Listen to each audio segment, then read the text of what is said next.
어떤 사람들은 저에게 얘기합니다.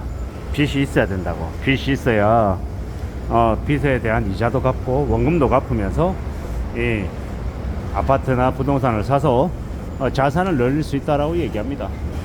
한편으로는 맞는 얘기입니다. 적당한 빚은 이 빚을 갚게 하고 이자 내면서 또 이 집을 살 수 있게끔 도움을 주기도 하기 때문에 자산을 늘리는데 동기부여가 되는 것도 사실입니다. 근데 제가 말씀드리고 싶은 건 이 감당 못할 빚을 진 사람들에 대한 이야기입니다. 충분히 이 빚을 소화할 수 있고 그 빚을 이용해서 이 자산을 늘리게끔 이제 20% 30% 정도의 대출을 내서 집을 사는 것, 그건 되게 좋은 모습이다 라고 생각합니다. 약간의 부족함을 채워주는 이 빚이 그 빚을 감당하고 갚아갈 수 있는 사람에게는 꽤나 유용한 역할을 할 거다라는 겁니다. 근데 그런 정도가 아닌 이 무리하게 연끌하는 다소 모험을 거는 모습들은 좋지 못하다라고 이야기합니다. 물론 그거조차도 이제 현금 유동성이 풍부하고 집값이 내려갈 때로 내려가서 바닥을 치고 반등하려고 할 때쯤 감정 가격보다 훨씬 더 집값이 실제 거래되는 금매 가격이 많이 낮은 상태다라고 하면 그러면 이제 또 고려해 볼 만도 합니다. 근데 그게 아니라고 하면 이제 집은 이 비싼 재화이기 때문에 무리하게 빚을 져서까지 사는 건 도움이 못 된다라고 생각합니다. 대체로 보통의 사람들은 빚을 1억만 져도 그 빚을 온전히 갚는 게 쉽지 않습니다.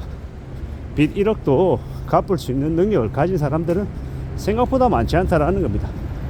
돈을 벌어들이는 능력도 필요하지만 그 빚에 대한 원금 이자뿐만 아니라 원금도 지속적으로 갚아 나가겠다라는 각오, 결심, 그리고 실천이 있어야 그래야 그 빚을 줄여 나갈 수 있고 나중에는 빚도 다 정리할 수 있다라는 겁니다.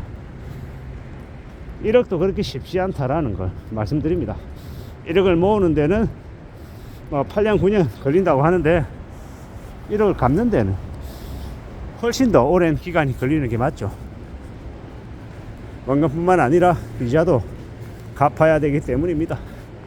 그러면 아무리 애를 써도 12년 13년 어쩌면 그 이상이 걸릴 수 있다는 겁니다. 1억 갚는데도.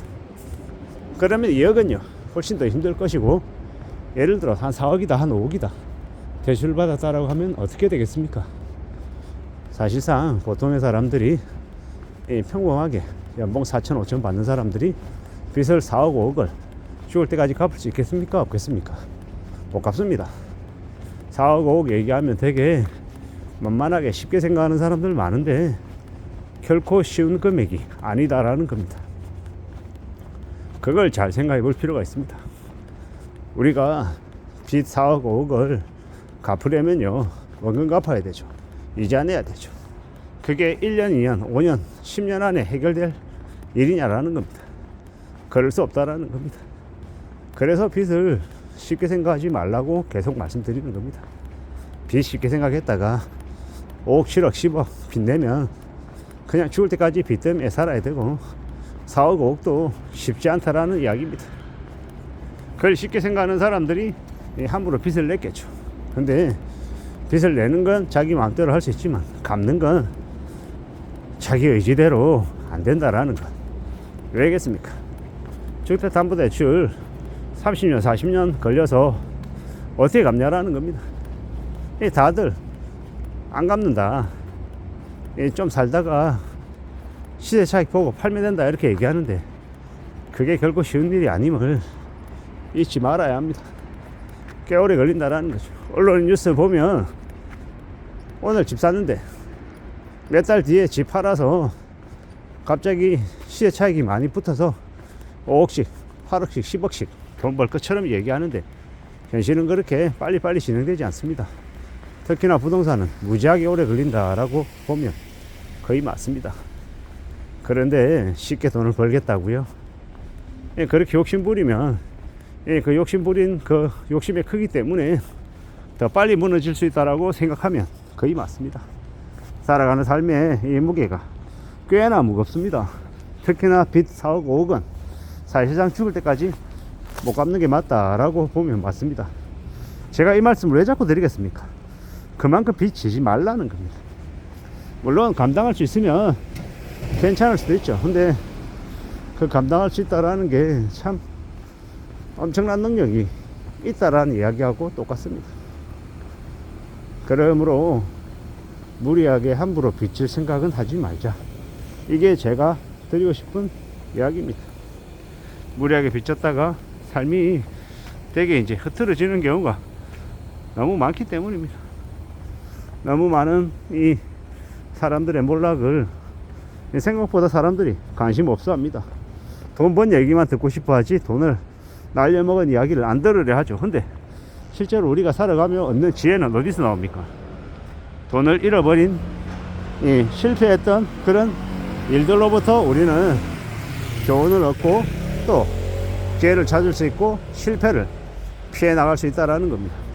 잘 생각하며 살아가는 게 필요하다라는 말씀을 드리고 싶습니다. 지금 우리는 분명 험한 시대를 살아가고 있습니다. 무지하게 어렵습니다. 수월하지 않다라는 거죠.